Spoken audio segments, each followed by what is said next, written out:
Hey everybody. So my wife and I pretty soon will be on a plane and we're going to Switzerland.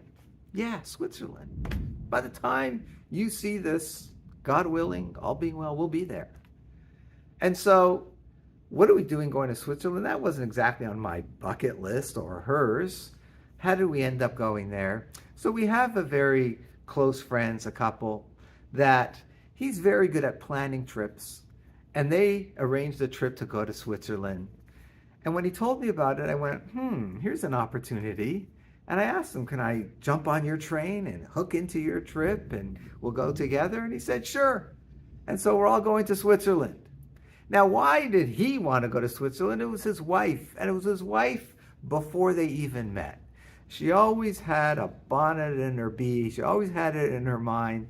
She wants to go to see the Alps in Switzerland. Why? It's based on a story that she heard when she was studying way back in the day at Neve Yerushalayim. And when I related this story, my kids are familiar with it. Apparently, it's a pretty well-known story about a particular rabbi. And that rabbi is Rabbi Samson Raphael Hirsch. He lived in the 1800s, and he lived in Germany. And he was very well learned and always studying, like those great rabbis always do. But he was taking a trip to Switzerland. And his students were a little bit surprised by that, and they asked him, why are you going? And he said, and he answered them, after 120 years, after I leave this world and I meet the Almighty and I meet God, he's going to ask me, Shimshon, have you seen my Alps? Did you take time to see my Alps? One of God's amazing creations. We're obligated, the idea is we're obligated to appreciate all the amazing things that God puts in this world.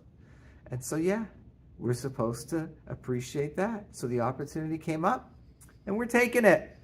Now, this idea actually goes way, way, way back to the first couple, the first man and woman, Adam and Eve. And they're put in the Gan Eden, they're put in the Garden of Eden. And God, it says, he commands, V'yetzav Hashem Elokim al Adam, he commands them, saying, Mikol eitz hagan achal tochal, from every tree of the garden, achal tochal, you should certainly eat. Eitz hadat, but from the tree of knowledge, tov v'rav, good and evil, lo tochal mimenu, don't eat from that one. And when most people read this, sounds like just one commandment, don't eat from this particular tree. But the Talmud Yerushalmi, the Jerusalem Talmud, says no, there's actually two commandments over here. Two things that Adam is told. From every tree of the garden, you shall certainly eat. You're supposed to enjoy all the different trees of the garden. Eitz hadat, no, that's off limits. But from everything else, you are obligated to appreciate it. God created it. He wants you to enjoy it. And that's the idea over here. And that's why, based on this, the Talmud says that after 120 years, God doesn't just ask you and focus on the things that you did wrong. You're held accountable for not appreciating the things that he gave you. We don't believe in this lifestyle of denial. We're supposed to appreciate the beautiful, amazing things that God places in this world, be they fruits of the tree, be they the amazing Alps. So, when you get the opportunity, if it drops into your lap, take it. Go see the Alps.